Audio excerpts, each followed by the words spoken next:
పిల్లలు పిల్లలు బాగున్నారు అందరూ. లాస్ట్ ఇయర్ ఎంతమంది వచ్చినారు? దేవుని వందనాలు. యేసయ్యకే ఘనత కదా. మిమ్మల్ని అందరినీ దేవుడు సంవత్సరం అంతా కాపాడి కదా మరలో ఒక BBSలో మిమ్మల్ని తీసుకొని వచ్చినాడు కదా. దేవుని ఉద్దేశాలు ఎంత మంచివో మీరు వింటారా పిల్లలు? వింటారా? విని నేర్చుకోవాలి కూడా. ఎంత బాగున్నారో మీ అందరూ కదా. ఎంత చక్కగా ఉన్నారు తెలుసా. మిమ్మల్ని చూస్తుంటే బాగా ఎంత బాగున్నారు. లావు కళ్ళు వేసుకొని కదా ఎంత బాగున్నారు. ఓకేనా? Very good. అందరూ మోకరించండి, ప్రార్థన చేసుకుందాం. చిన్న మాట, మోకాళ్ళ మీదకి రండి. మోకాళ్ళ మీదకి రండి నాన్న.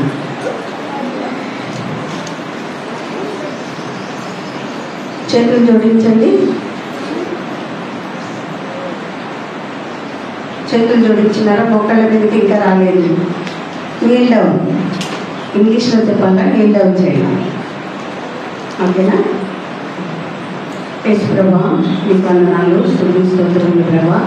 చిన్న బిడ్డలతో ఈరోజు ఏప్రిల్ మాసం 21వ తారీఖు BBS మందిరంలో మీరు ప్రారంభించినందుకు వందనాలు, స్తుతి స్తోత్రములు తండ్రి. మరి చెప్పబోయే కథ ద్వారా బిడ్డలు కొన్ని విషయాలైనా వాళ్ళు నేర్చుకొని ఎటు రీతిగా జీవించాలనో, యేసు ప్రభుత్వ నమ్మకంగా ఏ విధంగా ఉండాలనో నాయన, మరి వారి జీవితాల్లో ఏది మంచి, ఏది చెడు, ఏది సరైన మార్గం అని బాల్యం నుండి వాళ్ళు నేర్చుకోగలిగినట్లు కొంచెం చూపించండి.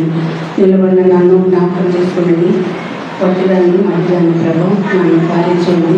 మీ మాటలు నాలో ఉంచండి, సహాయం చేయండి. బలహీనురాలని తండ్రి ఒప్పుకుంటున్నాను. దైవ కనికరించి మీ మాటలు నాలో ఉంచమని అడుగుకుంటూ దేవా మీరే మీ ఆయన మరి పులిపీఠం మీద మాట్లాడమని అడుగుకుంటూ మీకే మహిమ వెనుక ప్రభావం ఆరోపించుకుంటూ వచ్చిన బిడ్డలందరూ ఆశీర్వదించండి, దీవించండి. వారి శ్రద్ధగా కథలు కానీ మెమరీ వర్స్ కానీ వినగలుగున్నట్లు సహాయం చేయమని అనుకుంటూ యేసుక్రీస్తు నామమున ప్రార్థించి స్తుతించి అడిగి వేడుకుంటున్నాం తండ్రి. ఓకే పిల్లలు, ఇవాళ మనము ఒక చిన్న స్టోరీ నేర్చుకున్నాం. ఏం స్టోరీ? చిన్నది. ఓకేనా? ఓకేనా పిల్లలు? అయితే దానికంటే ముందు మెమరీ వర్స్ నేర్చుకున్నామా? మెమరీ వర్స్ నేర్చుకున్నామా పిల్లలు? ఫస్ట్ చూడండి, మత్తయి సువార్త 22వ అధ్యాయము 37వ వచనం. చెప్పండి. మత్తయి 22 చాప్టర్ 22 verse 37. ఫస్ట్ ఫింగర్స్ ఉన్నాయి మీకు? ఫింగర్స్ ఉన్నాయా? How many fingers we have? 10 fingers కదా. అయితే ఆ ఫింగర్స్లో 1 2 3 4 అని చూపించండి. ఓకేనా? చూడండి. నీ పూర్ణ హృదయంతో ఫస్ట్ ఫింగర్ లిటిల్ ఫింగర్. ఓకేనా? నీ పూర్ణ హృదయంతోనూ, నీ పూర్ణ ఆత్మతోనూ, నీ పూర్ణ మనస్సుతోనూ నీ దేవుడైన ప్రభువును ప్రేమింపవలెను. మళ్ళీ చెప్పండి. నీ పూర్ణ హృదయంతోనూ, నీ పూర్ణ ఆత్మతోనూ, నీ పూర్ణ మనస్సుతోనూ నీ దేవుడైన ప్రభువును ప్రేమింపవలెను. అందరికి వచ్చిందా? అయితే మళ్ళీ ఒకసారి లాస్ట్లో నేర్చుకుందాము. ఓకేనా? చూడండి. అయితే ఇక్కడ మనకి యెహోషువ ఏంటి?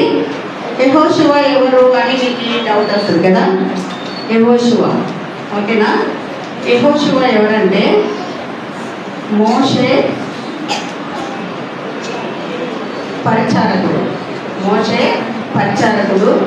ఇశ్రాయేలీయుల ప్రజలను విడిపించడానికి మోషేను దేవుడు వాడుకున్నాడు. అయితే మోషేను ఏ విధంగా దేవుడు వాడుకున్నాడు, ఎంత నమ్మకంగా ఇశ్రాయేలు పట్ల దేవుడు చేసినాడని కళ్ళారా చూసిన వ్యక్తి, యుద్ధ వీరుడు కూడా యెహోషువ. అయితే ఈ యెహోషువ మోషేను పరిచారకుడు అంటే ఏంటి తెలుసా మీకు? ఎవరికైనా పరిచారకుడు అంటే తెలుసా? పరిచయం చేసేవాళ్ళు, అంటే హెల్ప్ చేసేవాళ్ళు. ఇంగ్లీష్లో పిఏ అంటారు కదా, మంచిగా పక్క నుండి ఏది కావాలంటే అది వాళ్ళకి అందిస్తూ ఉంటారు, చేస్తూ ఉంటారు. వాళ్ళని పరిచారకులు అంటారు అనమాట. అంటే ఒక రైట్ హ్యాండ్ లాగా దగ్గరుండి అన్నీ చూసుకుంటారు. వాళ్ళ టైమింగ్స్, వాళ్ళు ఎక్కడికి వెళ్ళాలి, ఎప్పుడు రావాలి, ఎప్పుడు ఏం చేయాలి అనేది ఆ యజమానుడు చెప్పినట్టు చేసే వాళ్ళనే పరిచారకులు అంటారు. ఓకేనా? అయితే ఆ యజమానుడు చెప్పినట్టు చేస్తూ ఉన్న ఈ యెహోషువ ఇశ్రాయేలీయులను నడిపించడానికి మోషేతో ఉన్నవాడు. ఓకేనా? అయితే మోషేతో ఉంటూ దేవుడు చేసిన ప్రతి అద్భుత కార్యాలను, ఆశ్చర్య కార్యాలను, తర్వాత ప్రతి సూచక క్రియలను కళ్ళారా చూసి విశ్వాసం ఉంచినవాడు. ఓకేనా చిల్డ్రన్? వింటున్నారు అందరూ? అన్నీ చూడండి, ఇక్కడ చూడండి. అటే చూస్తే సైతాన్ని పట్టేసుకుంటారు. అయితే ఆ వ్యక్తి ఏం చేస్తున్నాడంటే చాలా వృద్ధుడైపోయినాడు అనమాట. ముసలిగా అయిపోయిన తర్వాత ఏమవుతారు చెప్పండి? ముసలిగా అయిపోయిన తర్వాత ఏమవుతారు? చనిపోతారు. Very good, good answer. చనిపోతారు. ముసలిగా అయిన తర్వాత ఏమవుతారు? చనిపోతారు. ఆ చనిపోవడానికి ముందు యెహోషువ ఏం చేసినాడంటే ఇశ్రాయేలీయులలో ఉండే పెద్దలందరినీ పిలిచినాడంట. ఏం చేసినాడు? పెద్దలందరినీ పిలిచినాడు.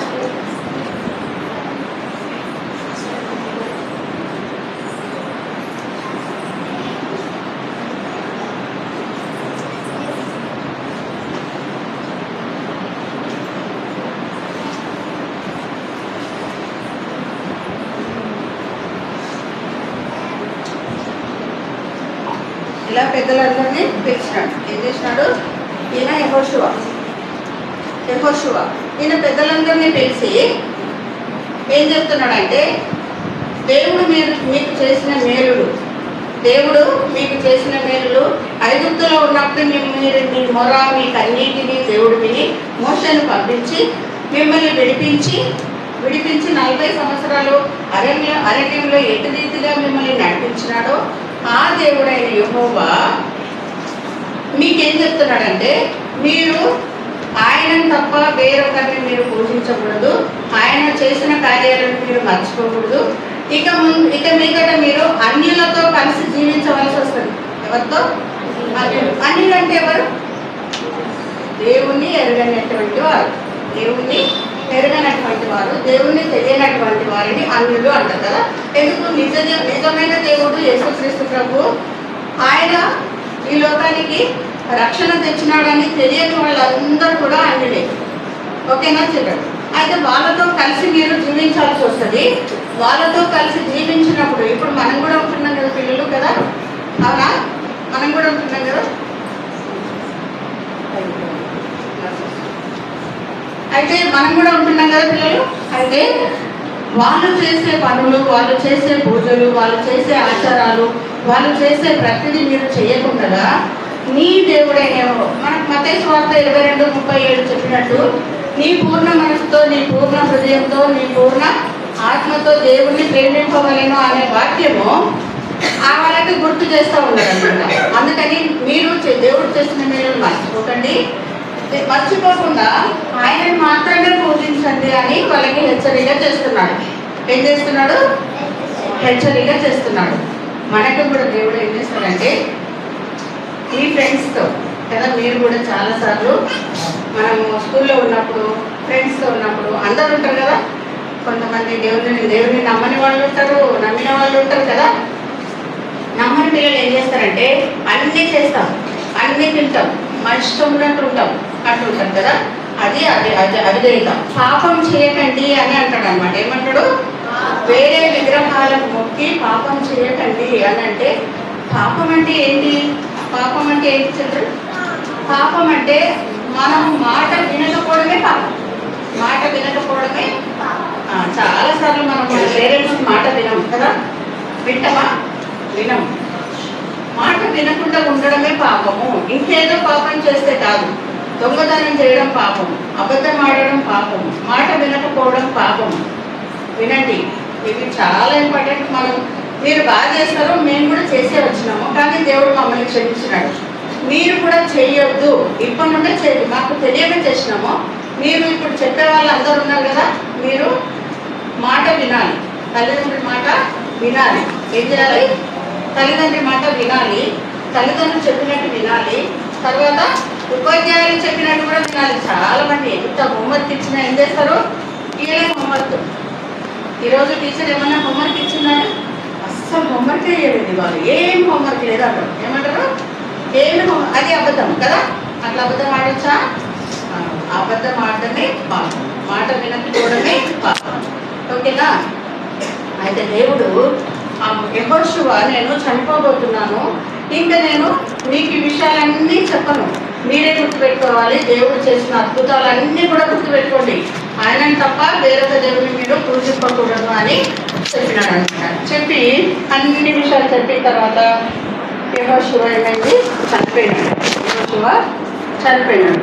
చనిపోయిన తర్వాత ఇంకెవరు లేరు కదా, వాళ్ళకి ఎవరు లేరు. అలా ఉన్నారా? ఒక్కడే నడిపించే నాయకుడు ఉన్నాడు, తర్వాత లేడు. లేకపోతే జనాలు ఏమవుతారు? ఎవ్వరు లేరు, మమ్మల్ని చూసేవాళ్ళు లేరు, మాకు ఒక నాయకుడు లేరు, కనుక మా ఇష్టానుసారంగా ఉండొచ్చు అని చెప్పి మళ్ళీ తిరిగి దేవునికి చేసిన ప్రమాణం ఆ రోజు యెహోషువతో చెప్పినప్పుడు, లేదు మేము యెహోవానే సేవిస్తాము, యెహోవా తప్ప వేరొక దేవుడు లేడు అని ఒప్పుకున్నారు వాళ్ళు. అయితే యెహోషువకు అర్థమైపోయింది, వీళ్ళు అబద్ధం ఆడుతున్నారు. వాళ్ళ మనసులో ఏముందో దేవుడు ఆయనకు బయలుపరుస్తూ ఉన్నాడు. వినాలి నానా, విను. అయితే దేవుడు బయలుపరుస్తూ ఉన్నాడు. వీళ్ళు కొంత అటు కొంత ఇటు ఉంది వీళ్ళ మైండ్, వీళ్ళ మనసు, వీళ్ళు కరెక్ట్గా చెప్పట్లేదని ఆయనకు అర్థమయ్యి వెంటనే మీరు ఎవరిని పూజించినా ఎవరిని కొలిచినా నాకు సంబంధం లేదు, దానికి మీరే సాక్షులు, నేను మాత్రము నేనును నా ఇంటి వారిని యెహోవాను సేవించదామని చెప్పి ఆయన కొన్ని రోజులకి చనిపోతాడు. చనిపోయిన తర్వాత యెహోషువ అనుకున్నట్లనే వాళ్ళు తిరిగి మళ్ళీ లోకంలోకి పడిపోయినారు. లోకంలోకి పడిపోవడం అంటే తిరిగి దేవుని మాట వినకుండా, దేవుడు చేసిన అద్భుతాలు గుర్తు చేసుకోకుండా, ఆయన చేసిన పనులన్నీ కూడా మర్చిపోయి, ఆయన ఎట్లా నడిపించినాడు, అరణ్యంలో ఎట్లా నడిపించినాడు, సముద్రాన్ని ఎట్లా చీల్చినాడు, ఇవన్నీ కూడా మర్చిపోయి తిరిగి మళ్ళీ విగ్రహాలకి మొక్కడం మొదలుపెట్టినారు. అప్పుడు దేవుని కోపం వచ్చి దేవుని దూతను తన దగ్గరికి పంపించినాడు. ఏం చేసినాడు? దేవుని దూతను తన దగ్గరికి పంపించి, ప్రజల దగ్గరికి పంపించి, వాళ్ళతో మాట్లాడు, వాళ్ళకి హెచ్చరించు, వాళ్ళని గద్దించు, నేను చేసిన ప్రతి మేలు వాళ్ళు మర్చిపోయినారని చెప్పి దేవుని దూత ఇశ్రాయేలీల ప్రజల దగ్గరకు వచ్చింది. ఎక్కడికి వచ్చింది? ఇశ్రాయేలీల ప్రజల దగ్గరకు వచ్చి వాళ్ళతో, మీరు పాపం చేస్తున్నారు, దేవునికి వ్యతిరేకమైన పనులు చేస్తున్నారు, దేవునికి ఇష్టం లేని పనులు చేస్తున్నారు. దేవునికి అయిష్టమైన పనులు అంటే మనం కూడా చాలాసార్లు మమ్మీ డాడీకి ఇష్టం లేని పనులు చేస్తాం కదా. ఎవరు చెప్పిన మాట వింటమా? వినకుండగా అవిధేయత చూపిస్తూ మళ్ళీ మా ఇష్టంగా మేము ఉంటామని చెప్పి అంటుంటారు కదా. అట్లనే ఇశ్రాయేలు ప్రజల దగ్గరికి దేవదూత వచ్చి, అయ్యో మీకు ఎంత మేలు చేసినా ఏం చేసినా మళ్ళీ మర్చిపోతున్నారు, మళ్ళీ విగ్రహాల దగ్గరికి పోతున్నారు, విగ్రహాలలో ఏమీ ఉండదు, ఆయన దేవుడు కాదు, మనుషులు చేసినది ఆయన అని చెప్పినా కానీ మీరు నమ్మకుండా మళ్ళీ ఏం చేస్తున్నారు? మళ్ళీ వాటి దగ్గరికే వెళ్తున్నారు అని చెప్పి దేవదూత గద్దించినప్పుడు వాళ్ళు వినకుండగా తిరిగి ఈ దేవదూత బాగా గద్దించిన తర్వాత వాళ్ళలో దుఃఖం వచ్చింది. అయ్యో నిజమే కదా మేము ఎంత అవిధేయతగా ఉన్నాము, ఎట్లున్నామేంటి, ఎందుకు ఇట్లున్నామా అని పిల్లలు వాళ్ళు ఏం చేసింటారు? ఒకవేళ యెహోషువ చనిపోయిన తర్వాత ఎవ్వరు చూడట్లేదు, నేను ఎక్కడికైనా వెళ్ళొచ్చు, సినిమాకి వెళ్ళొచ్చు, ఇంకేదైనా చేయొచ్చు, లేదా టీవీ చూడొచ్చు, సెల్ ఫోన్ చూస్తారు పిల్లలు, బాగా గేమ్స్ ఆడొచ్చు, ఏమాడొచ్చు? కంప్యూటర్ గేమ్స్ ఆడొచ్చు. టీవీలో ఏమేమి వస్తాయి అవన్నీ చూడొచ్చు. మళ్ళీ ఏమన్నా అడిగితే మమ్మీ ఏం చేస్తున్నామంటే మూసేసి చదువుతున్నాను మమ్మీ, ఇట్లాంటి అబద్ధాలు. తర్వాత వాటిలో ఏమన్నా ఇంకా దొరికిపోతే ఏమంటారంటే ఇందులో నాలెడ్జ్ వస్తుంది, ఆ నాలెడ్జ్ని గెయిన్ చేస్తున్నా అంటారు. నాలెడ్జ్ని తీసుకుంటున్నాను అంటారు. అవునా? నవ్వుతున్నారు, కరెక్ట్. నాలెడ్జ్ని గెయిన్ చేస్తున్నా అంటారు అని చెప్తారు కూడా మమ్మీ వాళ్ళకి. కొంతమంది అమాయకులైన తల్లులు ఏం చేస్తారంటే, అవునా నా కొడుకు మంచిగా నాలెడ్జ్ గెయిన్ చేసుకుంటున్నాడంట అని నా కూతురు నాలెడ్జ్ గెయిన్ చేస్తుంది, అబ్బాయి ఎంత మంచి పని చేస్తుంది, వెరీ గుడ్ అంటారు కదా. అట్లనే యేసయ్యకి తెలిసిపోయింది, దేవునికి తెలిసిపోయింది ఇశ్రాయేలు ప్రజలు తప్పు చేస్తున్నారని. అందుకనే వాళ్ళు వాళ్ళ తప్పుని తెలుసుకొని ఏడవడం మొదలుపెట్టినారంట. ఏం చేసినారు? అరే నిజంగా యెహోషువ పోయిన తర్వాత యెహోషువ చనిపోయిన తర్వాత మేము తప్పు చేస్తున్నామని బాగా ఏడవడము మొదలుపెట్టినారంట. ఏడ్చుకుంటూ వాళ్ళు ఇంకా ఇట్లయితే మాకు పాపక్షమాపణ లేదు, పాపక్షమాపణ రావాలంటే మేము చనిపోతేనే మనకు దేవుడు, అంతా ప్రేమించే దేవుడు, శిక్షించే దేవుడు కాదు, ప్రేమిస్తాడు దేవుడు. ఎప్పుడు ప్రేమిస్తాడంటే మనము తప్పు చేశామని ఒప్పుకొని మళ్ళీ దాన్ని తిరిగి చేయకుండా ఉండడం. కానీ తిరిగి చేయకుండా ఉండడానికి దేవుని సహాయం మాత్రమే మనకు కావాలి పిల్లలు. మన సొంతంగా మనం మాత్రము చెయ్యలేము. దేవుణ్ణి ఎప్పుడు కూడా ఆశ్రయిస్తూ ఉండాలి, దేవుని ప్రార్థన చేస్తూ ఉండాలి, బైబిల్ చదువుతూ ఉండాలి. ఒంటరిగా నీవు ఎప్పుడున్నా ఆంటీ వాళ్ళు ఏదైనా ఇస్తే లేదా ఎక్కడైనా ఉంటే వాళ్ళతో ప్రేయర్ చేయించుకోవడము, నీవు ప్రేయర్ చేసుకోవడము, నువ్వు బైబిల్ చదవడం, నీకు వచ్చి రాని వాక్యాలు, ఈవెన్ మెమరీ వర్సెస్ నేర్చుకునింటావు కదా, నీకు రీడింగ్ రాదనుకోండి, ఆ మెమరీ వర్స్ని మెమరైజ్ చేసుకోవాలి. వాటిని మీరు బైహార్ట్ చేసుకొని వాటిని మీరు చెప్పితే కూడా అది వాక్యం చదివినట్టే దేవుడు అన్వయించుకుంటాడు. దేవునికి అంత శక్తిమంతుడు, అంత మంచి దేవుడు. అయితే ఇశ్రాయేలీయులని మంచి దేశంలోకి, మంచి ప్రదేశంలోకి నడిపించినట్టుగా నిన్ను నన్ను కూడా ఆ మంచి దేశంలోకి చేర్చడానికి, ఏది మంచి దేశము? ఏది మంచి దేశం చిల్డ్రన్? పరలోకము. వాళ్ళని ఇశ్రాయేలీయులని ఐగుప్తు నుండి కానానికి ఎట్ట నడిపించినాడో పాలు తేనెలు ప్రవహించే దేశానికి నడిపించి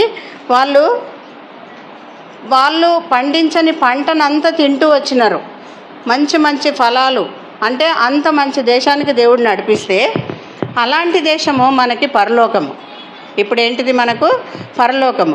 ఆ పరలోకానికి మనం పోవాలంటే ఎవరి పాప క్షమాపణ కావాలి? ఎవరి పాప క్షమాపణ కావాలి? దేవుని పాప క్షమాపణ మనకు కావాలంటే దేవుడు మన పాపాలని క్షమించాలి.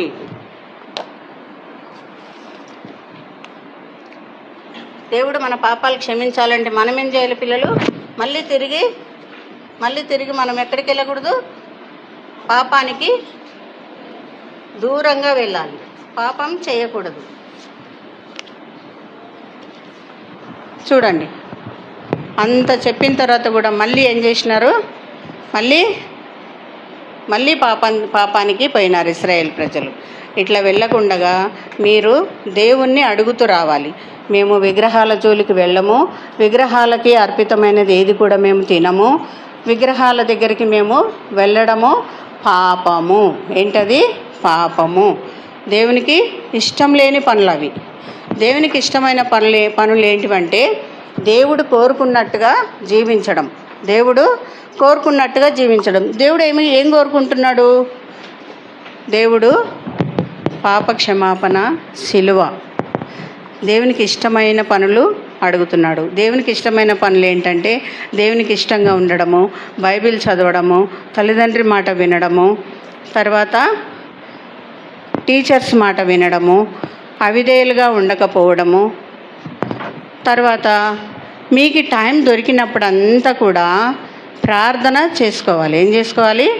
ప్రార్థన చేసుకోవాలి, బైబిల్ చదవాలి, తర్వాత దేవునికి ఇష్టంగా ఉండాలి. మీ ఫ్రెండ్స్కైనా, మీ మమ్మీ డాడీకైనా, ఇంకెవరికైనా నిజమైన దేవుడు యేసుక్రీస్తు ప్రభువు ఆయన లోకానికి సిలువలో మరణించినాడు. ఈ బలిపీఠం పైన గొర్రెపిల్లని ఎట్టి రీతిగా రాళ్లతో కొట్టి వాళ్ళు చంపేసి వాళ్ళ పాపము పరిహరింపబడుతుంది, కడిగివేయబడుతుందని అనుకుంటున్నారో అది కాకుండా మన కొరకు యేసుక్రీస్తు ప్రభువు మన కొరకి చనిపోయి తిరిగి లేచినాడు. యేసుక్రీస్తు ప్రభువుకి ఇష్టంగా ఉండాలి, యేసుక్రీస్తు ప్రభువుకి దగ్గరగా ఉండాలి, ఎప్పుడు కూడా సిలువకు దగ్గరగా ఉండాలి. ఎట్లుండాలి? సిలువకి దగ్గరగా ఉండాలి, ప్రార్థన చేసుకుంటూ ఉండాలి. ప్రార్థన మనల్ని, మన జీవితాలని ఏం చేస్తుంది పిల్లలు? మార్చేస్తుంది. ఏం చేస్తుంది? మార్చేస్తుంది. మన జీవితాలు మార్చి యేసయ్యకి దగ్గరగా చేసి మనల్ని పరలోకానికి పోవడానికి దారి చేస్తుంది. ఓకేనా? ఆ దారి ఏదో కాదు, సిలువనే. సిలువను చేత పట్టుకొని, సిలువనే మన దారి అయి ఉండాలి. సిలువ చేత పట్టుకొని ఎల్లప్పుడూ కూడా యేసుక్రీస్తుకి నమ్మకంగా, దేవునికి నమ్మకంగా, దేవుని వైపు చూస్తూ, దేవుణ్ణి ప్రార్థన చేస్తూ, తర్వాత మీకు ఏ డౌట్లు ఉన్నా టీచర్స్ అడగడము, లేదా పక్కింటి ఆంటీలను అడగడము. యేసుక్రీస్తుని నమ్మిన వాళ్ళని మాత్రమే అడగాలి. ఎవరిని అడిగితే వాళ్ళు చెప్పరు. మళ్ళీ వాళ్ళు ఏం చేస్తారంటే, ఏయ్ వద్దు, అది కాదు, ఇది కాదు, ఇక్కడ వచ్చేసేయి, ఇదే మంచిది, నీవు ఆ కులము, నీవు ఈ కులము, తర్వాత నీది గొప్ప కులము, నీది చిన్న కులము, నీవు అటుపో, నీవు ఇటుపో అంటుంటారు. కానీ యేసయ్య బిడ్డల దగ్గరికి వచ్చి యేసయ్యని మాత్రమే దేవుణ్ణి అడగాలి. యెహోషువ ఎంతో జ్ఞానవంతుడు, ఎంతో భక్తిపరుడు, ఎంతో నమ్మకస్తుడు, దేవునికి నమ్మకంగా ఉన్నాడు, తన సాక్ష్యాన్ని నిలబెట్టుకున్నాడు. ఎట్లా నిలబెట్టుకున్నాడు అంటే, కేవలము మోషే ఎట్లా దేవునితో మాట్లాడుతున్నాడో, ఏ విధంగా ఆయనతో మాట్లాడి వచ్చి ఆయన విశ్వాసాన్ని చూపిస్తున్నాడో అది మాత్రమే చూసి దేవుని నమ్మినాడు. అంత మంచి విశ్వాసంతో ఉన్న వ్యక్తి యెహోషువ. ఆ యెహోషువ లాంటి మంచి భక్తిపరులై మీలో ఉండాలి. మీరు కూడా యెహోషువలాగా ఉండాలి. యెహోషువలాగా నేను నమ్మాలి. యెహోషువ లాంటి నాయకత్వం నాకు రావాలి. యెహోషువ లాంటి యుద్ధశూరుణ్ణి నేను కావాలి. యుద్ధశూరుడు అంటే ఈ లోకంలో మనం యుద్ధం చేయనవసరం లేదు. మన చుట్టూ ఉండే అంధకార శక్తులతో యుద్ధం చేయడానికే మనము ప్రార్థన చేయాలి, విశ్వాసంతో ఉండాలి. చాలా అంధకార క్రియలు, చిల్డ్రన్ వినండి, బాబు విను. చాలా అంధకార క్రియలు మన చుట్టూ ఉంటాయి. వాటన్నిటిని జయించాలంటే ఏముండాలి? మనకు విశ్వాసం ఉండాలి. ఏముండాలి? విశ్వాసం, నమ్మకం ఉండాలి. అందుకే నీ పూర్ణ హృదయంతో, నీ పూర్ణ ఆత్మతో, నీ పూర్ణ మనస్సుతో నీ దేవుడైన ప్రభువును సేవింపవలెను. ఏంటి? నీ పూర్ణ ఆత్మతో, పూర్ణ హృదయము, పూర్ణ మనస్సు ఉంది. పిల్లలు, ఇక్కడ మనస్సు హృదయము రెండు మీకు వేరువేరు అనిపిస్తున్నాయా? ఒకటే అనిపిస్తుందా? హృదయము ఏంటి? మనస్సు అంటే తలంపు, హృదయం అంటే హృదయంలో నుండి పాపం వస్తుంది. హృదయంలో నుండి పాపం వస్తుంది. ఆ హృదయము మనస్సు రెండు వేరువేరు. అందుకే దేవుడు ఏం చెప్తున్నాడంటే, నీ పూర్ణ హృదయముతో, ఎట్లనంట? నీ పూర్ణ హృదయంతో, పూర్ణ ఆత్మతో, పూర్ణ ఆత్మతో. మన ఆత్మ ఉన్నంత వరకే మనం ఈ లోకంలో సజీవులుగా ఉంటాం. అవునా? అవునా? ఆత్మ పోయిందనుకో ఏమవుతాం? చనిపోతాం. యెహోషువ వృద్ధుడైన తర్వాత ఏమైనాడు? చనిపోయినాడు. అట్లనే తన ఆత్మ దేవుని దగ్గరికి వెళ్ళిపోతుంది. మనం కూడా, మనము యెహోషువ ఎట్లా నిర్ణయం తీసుకున్నాడో, నేనును నా ఇంటి వారును యెహోవాను సేవించదము అనే నిర్ణయం తీసుకున్నాడో, మీరు కూడా, నేను కూడా ఇది మొదలుకొని ఈ రోజు నుండి, ఈ VBS నుండి అంటే 2025 21 కదా, ఏప్రిల్ 21 VBSలో జాయిన్ అయిన రోజు నుండి నేను కేవలం యెహోవా కొరకే, యేసుక్రీస్తు కొరకే నేను జీవిస్తాను, ఆయననే సేవిస్తాను, ఆయనే నిజమైన దేవుడని మీరు ఒప్పుకోవాలి. ఏం చేయాలి? ఒప్పుకునేటట్టు ప్రార్థన చేసుకోండి. ఆంటీ వాళ్ళని ప్రార్థన అడగండి. మీరు ఆత్మతోని, సత్యంతోనూ మీరు ఆరాధించే వాళ్ళుగా, ఘనపరిచే వాళ్ళుగా, దేవుణ్ణి మహిమపరిచే వాళ్ళుగా, దేవుణ్ణి మహిమపరిచే బిడ్డలుగా మీరు అవ్వాలంటే ఈ 10 రోజుల్లోనే దేవుడు అద్భుతంగా మిమ్మల్ని వాడుకుంటాడు. ఎప్పుడు? నీ పూర్ణ హృదయంతో, నీ పూర్ణాత్మతోనూ, నీ పూర్ణ మనసుతోనూ నీ ప్రభువుని సేవించినప్పుడు, ప్రేమించినప్పుడే. వింటున్నారా? వచ్చిందా మీకు కంఠతవాక్యం? ఎవరికైనా కంఠతవాక్యం వచ్చిందా పిల్లలు? వచ్చిందా? మళ్ళీ ఒకసారి చెప్పాలనా? అయితే ఇప్పటి నుండి యెహోషువని గుర్తుపెట్టుకోండి. యెహోషువలాగా విశ్వాసంతో ఉండడానికి మీరు ప్రయత్నం చేయండి, ప్రార్థన చేయండి. ఓకేనా చిల్డ్రన్? యెహోషువ లాంటి జీవితాన్ని, యెహోషువ లాంటి పట్టుదలని, యెహోషువ లాంటి విశ్వాసాన్ని, ఓకేనా? దేవుడు చేసిన మేలులు ఏది కూడా మర్చిపోలేదు నాన్న, ఒక్కటి కూడా.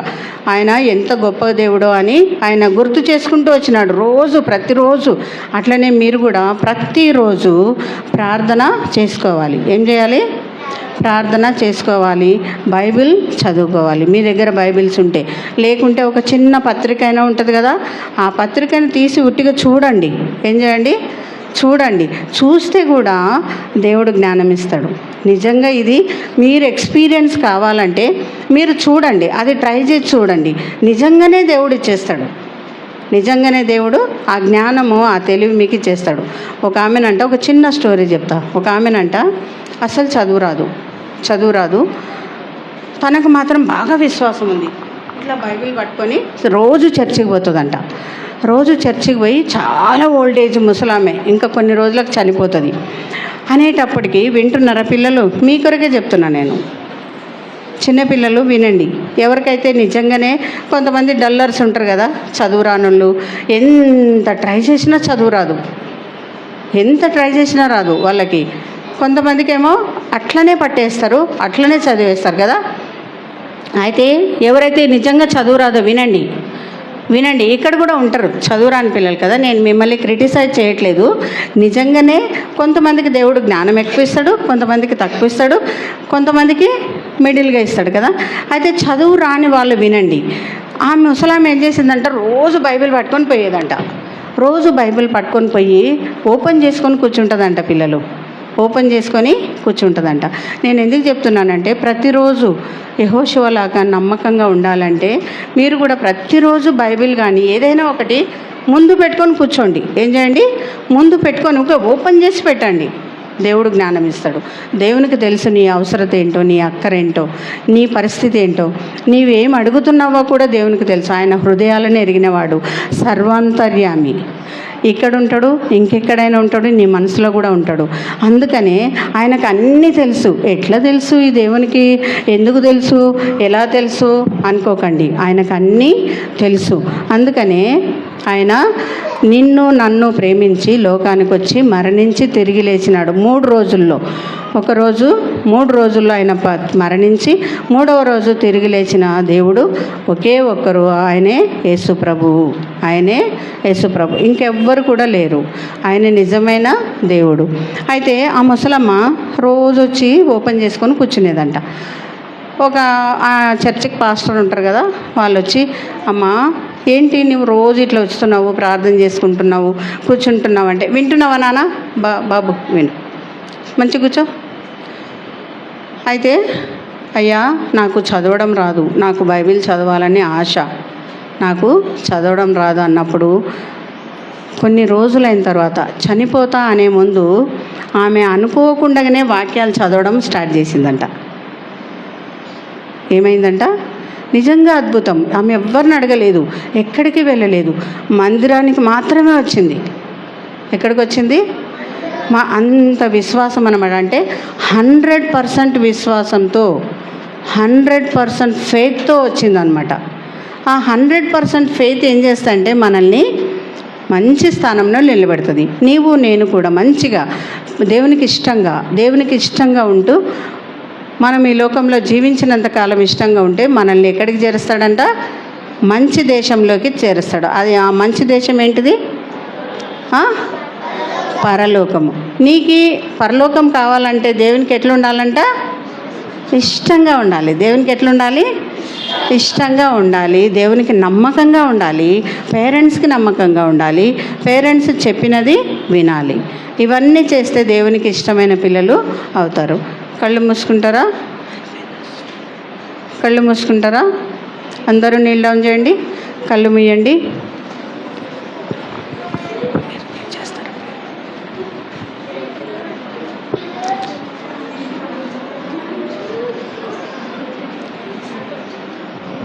కళ్ళు మూయండి అన్న.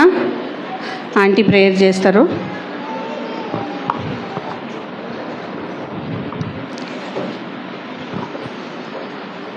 అందరు కళ్ళు మూయాలి. ప్రార్థన కదా, ప్రార్థన అనగానే మోకరించి కళ్ళు మూసుకోవాలి. ఆమేన్ అనేంత వరకు కళ్ళు తెరవకూడదు. సరేనా? యేసయ్య చూస్తూ ఉన్నాడు కదా, అందరినీ చూస్తున్నాడు. యేసయ్యకి ఇష్టమైందే చేయాలి కదా. యెహోషువ దేవుని మాట విన్నాడు కదమ్మా, మనం కూడా దేవుని మాట వినాలి. వింటే దేవుడు మనల్ని ఆశీర్వదిస్తాడు, దీవిస్తాడు. సరేనా?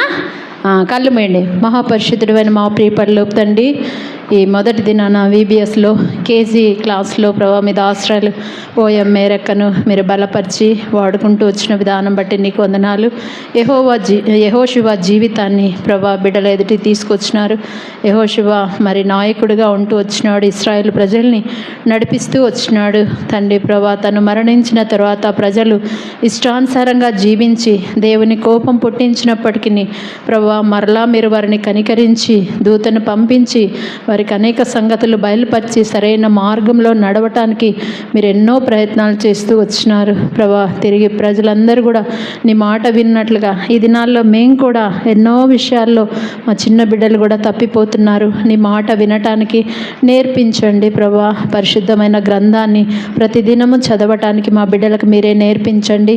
ప్రార్థన చేసుకోవటానికి కూడా సహాయం చేయమని ప్రార్థిస్తూ ఇచ్చిన శ్రేష్టకరమైన తరుణాన్ని బట్టి నీకే వందనాలు స్తోత్రాలు చెల్లించుకుంటూ యేసుక్రీస్తు వారి పరిశుద్ధమైన నామం పేట ప్రార్థించడి వేడుకుంటున్నాం తండ్రి, ఆమేన్. పిల్లలు ఇప్పుడు అందరూ ఏడుగురు ఒక గ్రూప్ లాగా కూర్చోండి. ఏడుగురు రౌండ్ కూర్చోండి. మీ దగ్గరికి ఒక టీచర్ వస్తారు. సరేనా?